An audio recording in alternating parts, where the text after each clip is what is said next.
کہ کس طرح سے یہ عراقی جو سیکیورٹی فورسز ہیں اس میں بھی یہ شامل تھے، عراق کی فوج میں اس کے جو جنگجو تھے وہ بھی شامل تھے، انہیں باقاعدہ عراق سرکار کی طرف سے تنخواہیں دی جاتی تھیں اور ان کی ایک قانونی حیثیت ہوتی تھی۔ لیکن آپ دیکھیے کہ داعش کی شکست میں حشد الشعبی نے کلیدی کردار ادا کیا ہے۔ آپ دیکھیے کہ آزاد سازی، شہر شامرا، تکریت اور دیگر علاقوں میں انہوں نے اپنی موجودگی درج کرائی ہے اور یہاں پر داعش کے خلاف انہوں نے ایک لمبی لڑائی لڑی ہے۔ کچھ گروہوں نے عراق میں احتجاجی تحریکوں کے دوران آپ دیکھیں کہ کس طرح سے ان کا رویہ رہا اور مظاہرین پر تشدد کے واقعات میں بھی یہ ملوث رہے۔ سیاسی طور پر اس تنظیم کی اگر بات کریں، گروہ کی بات کریں تو طاقتور حیثیت اختیار کر چکا ہے۔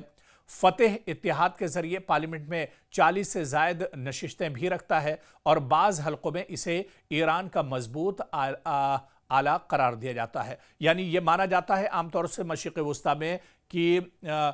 یہ جو گروہ ہے یہ دراصل ایران کے اشارے پر کام کرتا ہے اور ایران کے لیے ہی ایک طرح سے یہ مشرق وسطیٰ میں اپنے آپ کو اس میں توسیع کر رہا ہے، اس کو آگے بڑھا رہا ہے اور ایران کی پشت پناہی اسے ایک طرح سے حاصل ہے۔ اس وقت دراصل موجودہ سیاسی صورتحال کیا اگر ہم بات کریں تو بغداد میں سال 2025 میں تصادم ہوا۔ 27 جولائی 2025 کو بغداد میں زراعت کے وزیر یعنی ایگریکلچر منسٹر کی عمارت میں 2 حشد الشعبی بریگیڈ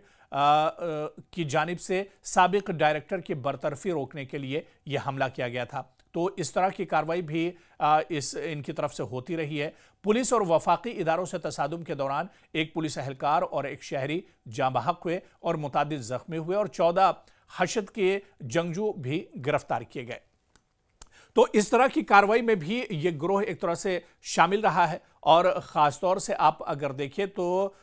مین اسٹریم خبروں میں یہ تب آیا کیونکہ یہ عراقی ریاستی اداروں اور نیم سرکاری ملیشیا کے درمیان براہ راست تصادم تھا اور اس سے ملک میں حکمرانی اور سیکیورٹی فورسز کے کنٹرول پر اٹھنے والے سوالات مزید زور پکڑ گئے تھے اور اس پورے واقعے کے بعد ہی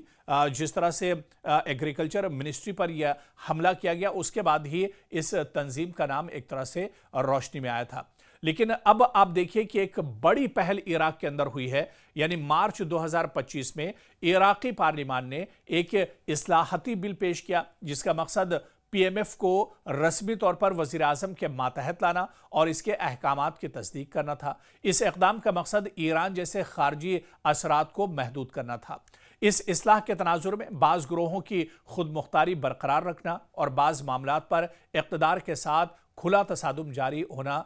ایک طرح سے مانا جا رہا ہے۔ تو عراق میں حشد الشعبی فورسز کے حق میں قانون سازی کی بڑھتی ہوئی کوششوں پر اب جو اسرائیلی لابی ہے یا اس کے علاوہ جو امریکی لابی ہے وہ ایک طرح سے متحرک ہو گئی ہے اور ان عوامی مزاحمتی فورسز کے خلاف سوشل میڈیا پر منفی پروپیگنڈا بھی تیز کر دیا گیا ہے، یعنی نیگیٹو پروپیگنڈا بھی اسرائیل کی طرف سے چلایا جا رہا ہے۔ عراق پارلیمنٹ دراصل اسے قانونی حیثیت دینا چاہ رہی ہے، لیکن دوسری طرف آپ دیکھیے کہ اسرائیل اور امریکہ نہیں چاہتے ہیں کہ اس تنظیم کو جو قانونی حیثیت ہے وہ حاصل ہو، پارلیمنٹ کا سپورٹ اسے حاصل ہو اور اسی حوالے سے آپ دیکھیے کہ عراقی پارلیمان کے رکن مختار الموسوی نے کہا ہے کہ بیرونی دباؤ اور رکاوٹوں کے باوجود عوام اور پارلیمان کی مرضی غالب آئے گی اور آنے والے دنوں میں حشد الشعبی کی حیثیت عراق کے سیکیورٹی ڈھانچے میں مزید مضبوط ہوگی۔ تو آپ دیکھیں کہ